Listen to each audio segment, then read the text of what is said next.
fight hard. We take it, we be optimistic, and we gonna win games, bro.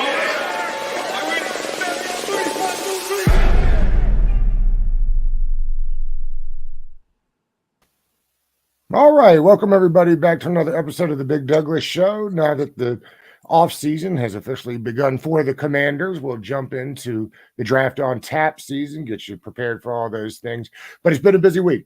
So before we fully dive into the draft, we'll do a couple of things about the league. Today from Sportskeeda, our guest is Tony Pauline. Tony, thanks for giving us some time today. Thanks for having me. I've been a little bit under the weather, so if I cough, please excuse me in advance, and I apologize. It is that time of year we are Yeah. all trying to duck colds. Tony, you with Sportskeeda now, new gig for you. What was it about them that kind of made the jump to them? Oh, I had a good relationship with them. I hit it off with them. It's a situation where we're trying to develop the NFL side of things on their site. They have had a major site for years, primarily soccer, cricket for those who follow cricket, a lot of wrestling stuff, and they wanted to and they're based out of India, and they wanted to develop the NFL side of things. So taking on that challenge was appealing to me, and so far so good. They're a bunch of good guys to work with. I went over there because I wasn't familiar with them until I had reached out to you about coming on the podcast. They've got a lot of cool functions NFL wise. They've got a mock draft simulator. They've got like a help you get better at your parlays type deal. They've got a Wordle. So I was actually surprised at some of the cool functions that they've got over there on the website. Yeah, and keep an eye on that mock draft simulator because that thing's only going to get better and better. And I know that they can be a bit addictive, and especially with Commander fans having such an early pick and having so many selections in the top 100, that's going to be a fun tool for them to play with. And I mean, it's actually a tool for whether it be Commander fans or whoever that you can kind of match wits against the GM. See, these would be your picks, see what the Commanders do, and then chart it 2 or 3 years down the road. That's right. And I also like the mock drafts. People, it helps me get familiar with names that I might not have been familiar with. There are a lot of prospects. So seeing them makes me at least a little more familiar with names I might not have heard of. And what we'll have is, as we get closer to draft day, they'll actually be sporting scouting reports on the names that you see. So when you click a name, you'll be able to see a scouting report, which will be my scouting report about the strengths and weaknesses of certain players. Excited about that. All right, let's jump into some things that maybe you're hearing, thoughts you may be having about some of the things currently going on in the NFL, particularly with the head coaching stuff. Let's start with the news today, Tony. The Bears released everybody but the head coach and the GM. That makes people go one of two different ways, obviously, with the Justin Fields and what you do at number one. To me, it seemed odd. I commented on somebody's post. It makes it feel to me like you keep Fields, to which I got a ton of reaction telling me how dumb that was, which is what happens on Twitter. But it just feels odd that if you're not moving on from, I understand this would be a fourth different system for Fields, but it also feels odd that you would draft a quarterback at 1 and then possibly have him learning a new system in 2 years if, in fact, Eberflus stays at just 1 year. What are your thoughts about, because, and also how does that limit offensive coordinators you might be able to bring in? Well, I mean, a lot still has to be played out. As I reported last week, obviously the hot name in the coaching circles is Jim Harbaugh. The Bears do have interest in Harbaugh. I don't know that they're going to go in that direction. The comment on the quarterback, if you think Caleb Williams is your potential franchise quarterback, if you think he's a major upgrade over Justin Fields, you got to go in that direction, because if you pass on him, you could be in a situation where the Carolina Panthers are now, where, you passed on a quarterback that, is setting the world on fire. We don't know that about Caleb Williams, but that could be the situation. The thing with Justin Fields is he's shown some improvement and he deserves credit for that, but they have to really decide, is that their guy moving forward? Because if they go with Justin Fields moving forward and he doesn't pan out, and whether it's Caleb Williams, whether it's Drake May, turn out to be the types of quarterbacks that people think they can be, that's a major eyesore, and you really put your franchise back significantly. Why keep the head coach if you're moving in a completely new direction? Well, why keep the head coach? Because maybe they like the head coach and maybe they don't know if they're going to be able to get Jim Harbaugh. And Right. again, that's speculation. I know they had interest in Harbaugh, but that's just me, speculating. I mean, that's the reason to keep the existing head coach. It's like, keep Justin Fields and see if you can get an upgrade and then deal with Justin Fields later on. It's not getting a head coach is not an easy. It's not an easy thing, as we've seen. So it's not like you discard one coach and you bring in another, and the new guy's going to have success. That often doesn't happen. So I think it's as much to keep their options open as anything else. The next team I have on my list here are the Patriots. What do you think ends up happening with them? Depends on who wins. It depends on whether Jonathan Kraft, the son, wins or Robert Kraft, the owner, wins. Now, I wrote about this back in the beginning of November, and that Robert Kraft's son, Jonathan Kraft, really does not like Bill Belichick. It's a situation where he doesn't like the fact that Belichick has all his power, makes all these decisions. But Robert Kraft right now is the guy who's in control. And Robert Kraft, if he has his way, he's going to want to try and keep Bill Belichick, because just like he wanted to keep Tom Brady, I mean, he sees Belichick as part of the family. I had heard yesterday it's a situation where they may bring in a general manager and let Belichick coach the team. I find that hard to believe and to grasp, because Belichick is a guy who wants to control everything from the draft to the free agent signings to cutting personnel. I mean, even the little things that you wouldn't think. Belichick has always had his control there in New England. So it seems tough to me that he's just going to cede the control of general manager to someone else, and he's going to let someone else pick the players that he's going to put on the field. It's an interesting dynamic. It's kind of a tuggle between the father and the son. But if Robert Kraft has his way, Bill Belichick will be back with the New England Patriots in one form or another. Do you think Harbaugh wants that kind of control also? People speculate that, but do you believe that? I do. I don't know if he wants to control everything outside of the field the way Belichick does, but he definitely wants control of the personnel. He's going to want his players. He's going to want his coaches, and he's had success. Let's forget about what happened with Michigan. Let's forget about what happened to Michigan 3 years. The first 3 years he was with the 49ers.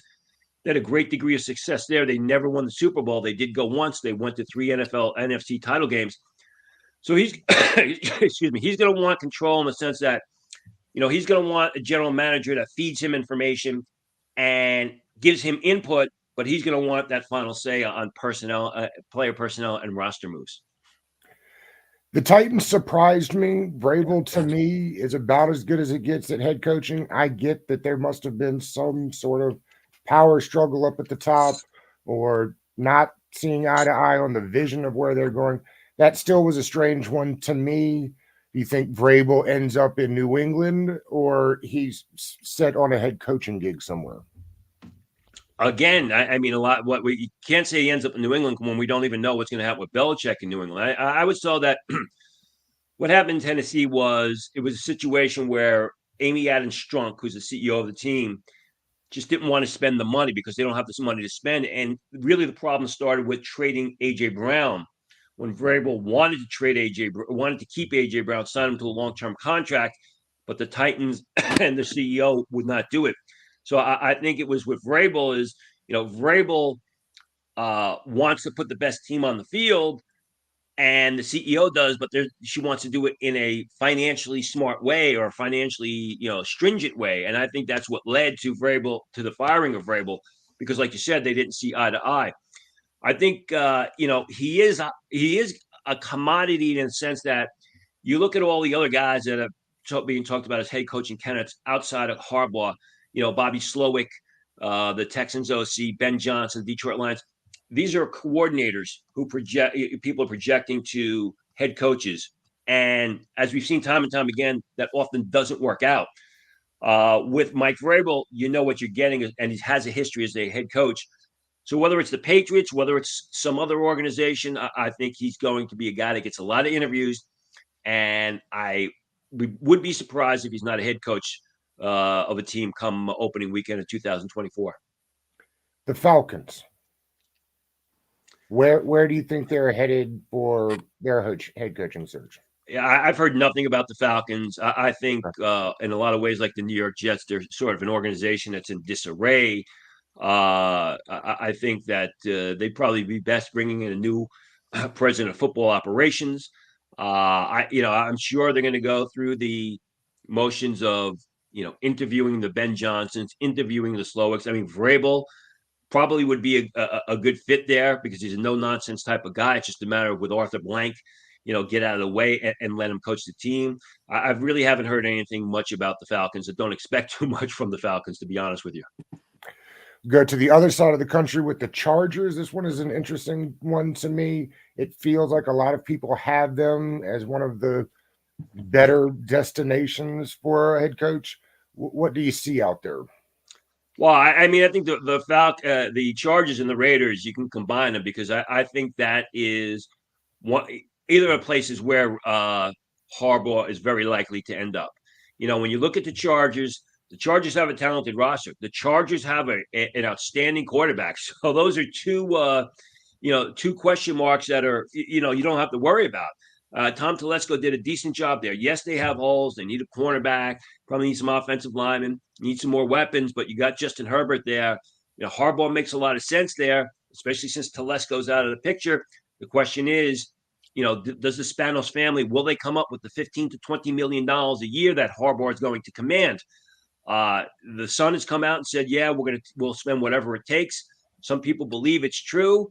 I mean, in that sense, you got to think they are the front runners.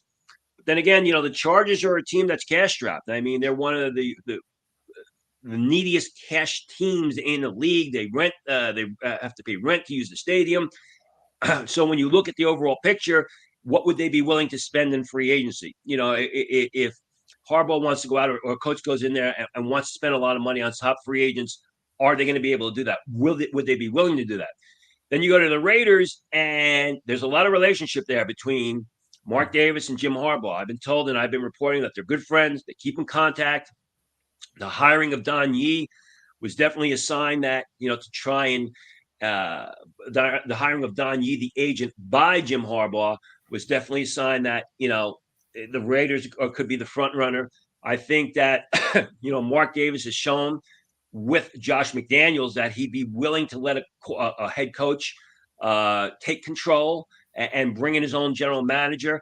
Also had that situation with John Gruden and Mike Mayock. It hasn't worked out, but I think John Harbaugh is just a different type of coach. I think he's an outstanding X's and O's coach. He's had great success everywhere he went, from University of San Diego, Stanford, San Francisco 49ers.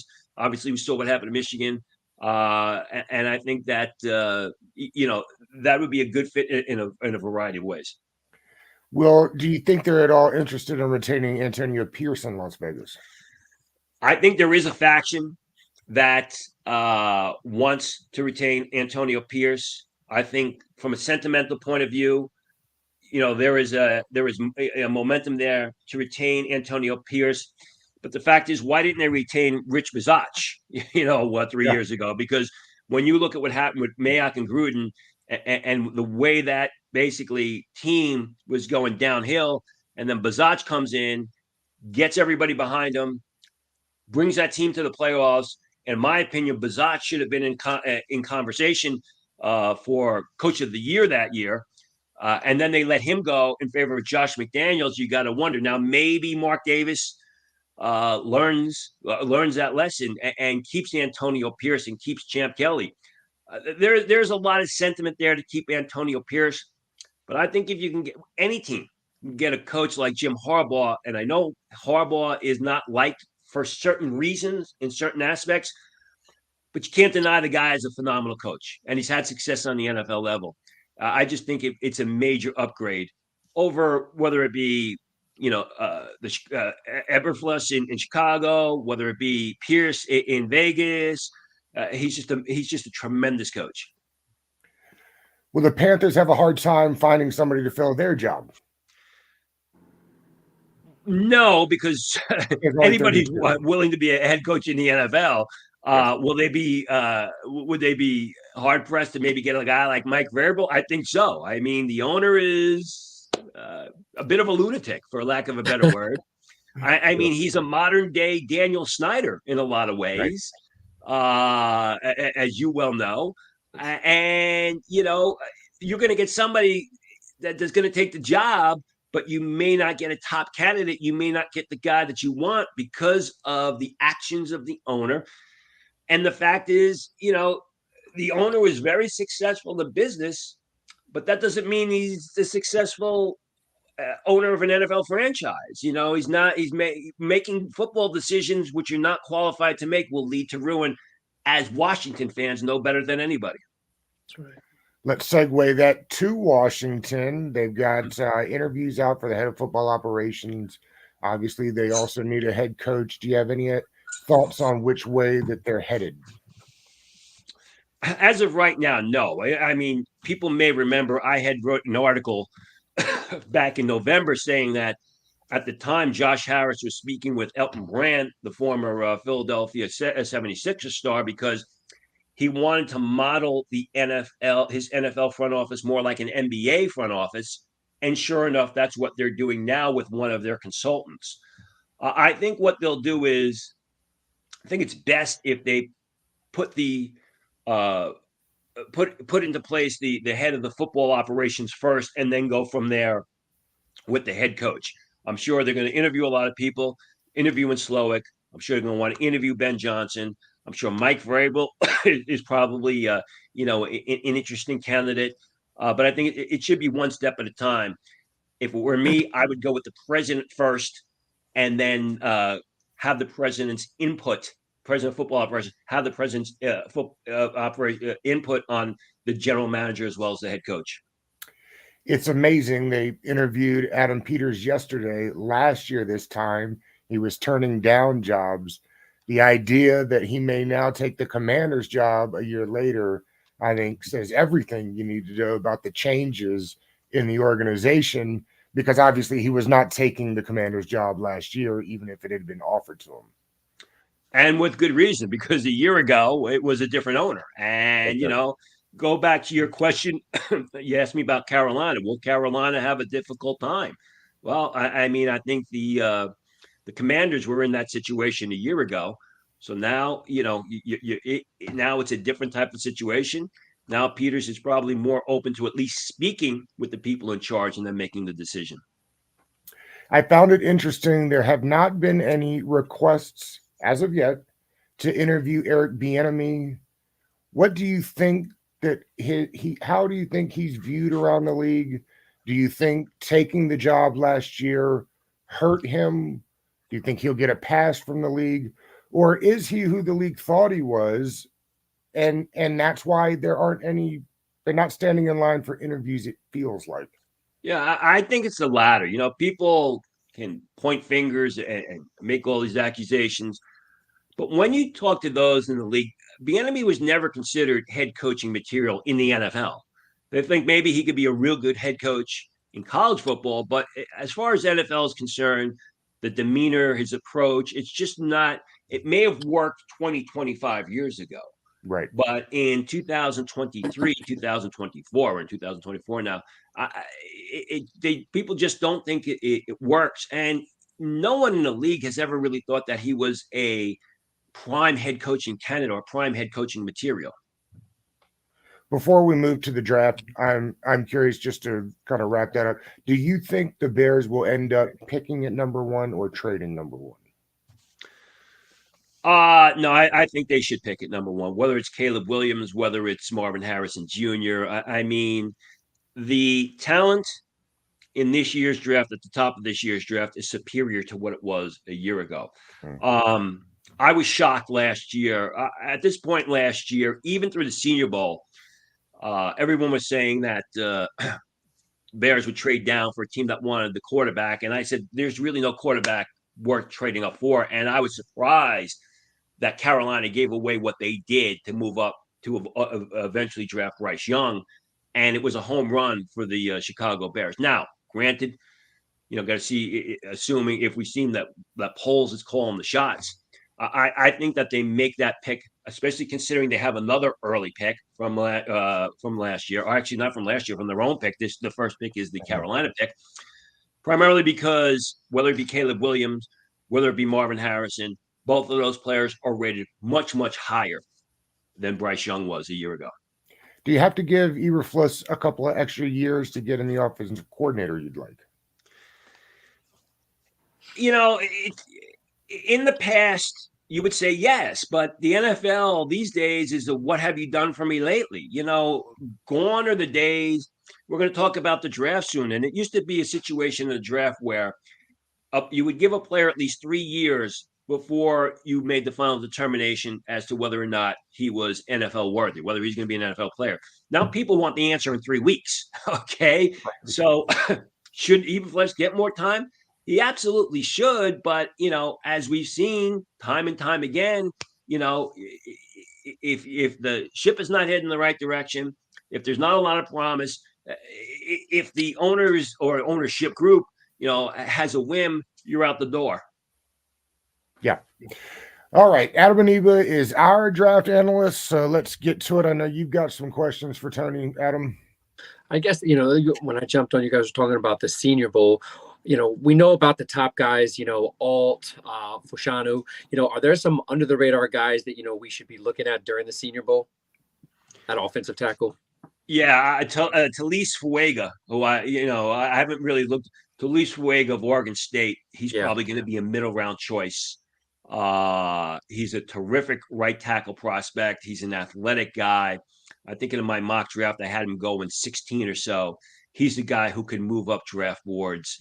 Jordan Morgan of Arizona, one of my favorite guys, very athletic left tackle who could project as his own blocking guard.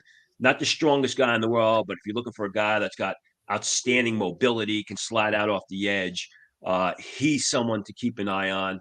I don't know which of the Washington guys are going to go if Renata is there, the left tackle for Washington, and I know I am destroying his name, which I apologize for, but he's another guy who is a mobile, athletic left tackle. Is he going to play left tackle on Sunday, or are they going to kick him into as a zone blocking guard? Right. Quickly, Adam, I'm just curious, Tony, as we get to where more teams have good DNs on both sides. I know for a long time there was a premium at left tackle because of the blind side. Is that becoming less and less of a thing as we line up pass rushers over the weakest tackle more and more? Yeah, I think you saw it years ago with the Eagles and Lane Johnson. I mean, they took Lane Johnson, who was an incredibly athletically gifted left tackle, outstanding left tackle, college, had a great Senior Bowl. They drafted him, with the 4th pick of the draft or so, and then they moved him to right tackle. So I think it's a situation that has been brewing for a while now where, and I'm a left tackle guy. I've always been a guy that puts a premium on the left tackle. You can talk about the quarterback all you want. If you can't protect him, forget about it. But I think more and more you're seeing where you want your right tackle, who was usually your bigger, mauler, punch in the face type of guy who didn't have great agility. You want your right tackle, or your strong side tackle, if you will, to be as athletic, as agile, as mobile as your left tackle. Yeah. And I think with Montez Sweat and Young being moved, fans are expecting quarterback, offensive tackle in that first round. But like Doug said, with so many picks in that top 100, who are some edges, not only during the Senior Bowl, just during this draft process, the kid from UCLA, hands down, I think there's a big gap between him and everybody else. But who are some other guys, maybe even a guy, can kick inside, outside, but guys that, Washington fans maybe aren't hearing much about? Well, first thing is the kid from UCLA, Latai Latu.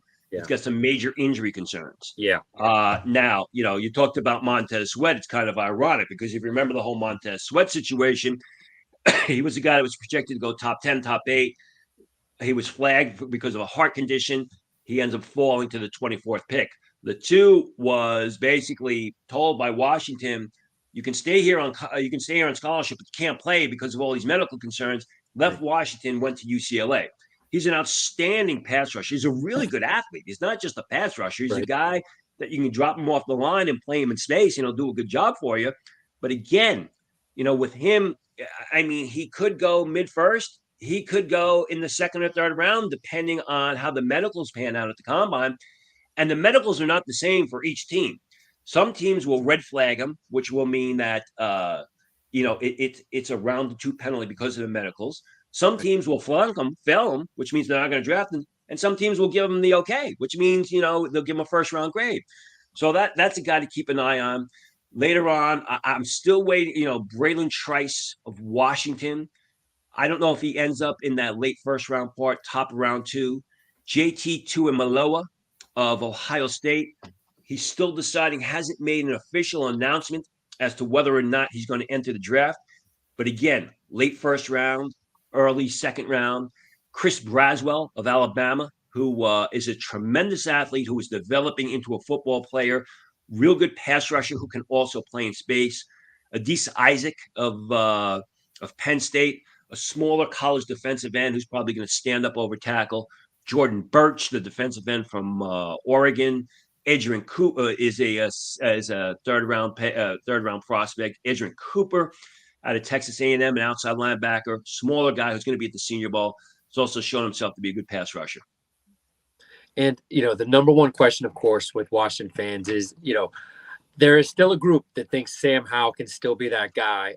But, in all realness, let's just say Caleb Williams does go to Chicago. We're talking Drake May, Jaden Daniels, but Penix Jr., you talked about medicals, torn ACLs, both knees, major issues before he transferred, but really, showed a lot this year. Does he sneak up into the first round? Like if Washington, let's say Washington goes offensive tackle and a la Montez Sweat tries to get back into the first round, does a guy like Penix, is he too much of a gamble in that, in that 20 to, let's say 20 to 32 range?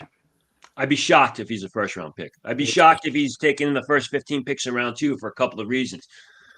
You mentioned the medical. He's also 26 years old? Yeah. So, I mean, he's also an older guy, and that hurts because at 26, they figure he's maxed out. He's not a guy that's got a lot of upside potential. The younger guys are the guys that got the upside potential. So you're looking at age, you're looking at injury, you're also looking at a lot of inconsistency with Michael Penix. I mean, if you really watch him, the highlights are like, wow, this guy's a top 15 pick. But there's just too much inconsistency in this game. We saw it in the national championship game. I mean, he missed a Dunze in the end zone, which could have tied that game. He later on in the second quarter missed a Dunze who was wide open down the right side. And that's Michael Penix. He's a guy who wows you, on certain plays or certain series or a couple of quarters. And then he's very streaky and he looks very ordinary. And if you're a healthy guy that's 22 years old, that's got time to develop, that's okay. But when you're 26 years old and you're busted up and you don't have that much room, doesn't mean he's not going to be a good NFL or he can't be a good NFL quarterback. Doesn't mean he can't have a nice career at the next level. But what it means is teams aren't going to use an early pick, in my opinion, a top 45 pick on him. Real quick, Tony, I'm curious about Bo Nix. I'm a Georgia fan, so I spent a lot of time watching the SEC. Yep. There's Auburn Bo Nix, right? And then there's Oregon Bo Nix. Who is the real Bo Nix? Well, I mean, you look at Auburn Bo Nix and who he had coaching him there, and then you look at Lanning, who was coaching him at Oregon. I mean, the thing about Bo Nix is, and you kind of said it, the difference between Bo Nix as a freshman at Auburn and what we saw the past 2 years, especially last year at Oregon, is night and day. I mean, literally, when he was throwing the ball as a freshman at Auburn, he looked like a chicken with no head, the way he would run around, and you didn't know where the ball was going to end up. And it was another disaster. But he stayed with it. He developed his game. He really turned into an excellent passer. Now he's going to the Senior Bowl. And after that announcement was made, I applauded that announcement because, like I said, we were talking before the show started. I've been to every Senior Bowl practice, just about every Senior Bowl practice, except if it rained, since 2000. And the Senior Bowl is a kingmaker at the quarterback position. I mean, you look at the Philip Rivers, you look at Mac Jones, you look at all Derek Carr, Derek Carr, his brother as well. I mean, all these guys went to the Senior Bowl, had great practices for 3 days, and just rose up draft boards. I think that's the opportunity that Bo Nix has in front of him. We know he's got it going on between the ears. You know he's got great field vision. You know he makes good decisions, spreads the ball around. He's accurate. I think the thing to watch for Bo Nix at the Senior Bowl is the arm strength. Can he drive the ball downfield with speed? Are receivers running to the deep throw, or receivers slowing up, waiting for the ball to get to them? That'll be the difference between Bo Nix being a bottom half of round 1 guy or a second round guy. If he doesn't show great arm strength at the Senior Bowl, if he can't thread the needle, if he can't get the ball through the tight spots, if he can't drive the deep throw, you're looking at him as more of a game manager. Now, it's happened that game managers, have gone to the Senior Bowl, had great weeks, and boosted their draft stock in the middle of round 1, talking about Mac Jones. But I think it's a big week for Bo Nix. Regardless, he's done a great job rebounding, and it's going to be fun watching a former Auburn quarterback return to the state of Alabama and play for 3 days. I think that's going to be a lot of fun watching that. Yeah. Right now, I'm the guy on the fence the most that I think has the most to lose and the most to gain during this offseason events, especially the NFL Combine, is Jaden Daniels. I've seen the lazy comps, Lamar Jackson. I don't see it. I see very different games, although, they both are mobile. What are your thoughts on him? Is he a guy that you pick in the top 10 and say, here's your franchise? I don't have him as a top 10 prospect, but he plays the quarterback position. And as we've seen the past 20 years, quarterbacks are always overdrafted. I mean, Jaden Daniels is really the version, another version of Bo Nix when you think about it. I mean, he went from Arizona State, where he showed flashes, but there was a lot of inconsistency. He moves to LSU. Early on, there was inconsistency at LSU, but really since the end of the 2022 season, his game has just been going north, and he's been fantastic. He won the Heisman Trophy, showed himself to really develop into a passer. I agree with you that the comparisons to Lamar Jackson are lazy and idiotic. I actually think that Lamar Jackson's a much better runner than much more of a threat running the ball than Jaden Daniels. But Jaden Daniels, you could say, is a better passer. He's definitely a better short and intermediate passer than Lamar Jackson was at equal points in their career. I think he's going to go high. I had him going 6 to the New York Giants in my recent mock draft. Whether it's Jaden Daniels, whether it's J.J. McCarthy, I understand it's a quarterback league, but quarterbacks are always overdrafted. And they always go anywhere from 10 picks to a half a round to a full round earlier than they should go. I think that's what's going to happen with Jaden Daniels. I think that's what's going to happen to J.J. McCarthy. That's what happened with Trey Lance. That's what happened with Zach Wilson, and on and on and on and on. Right.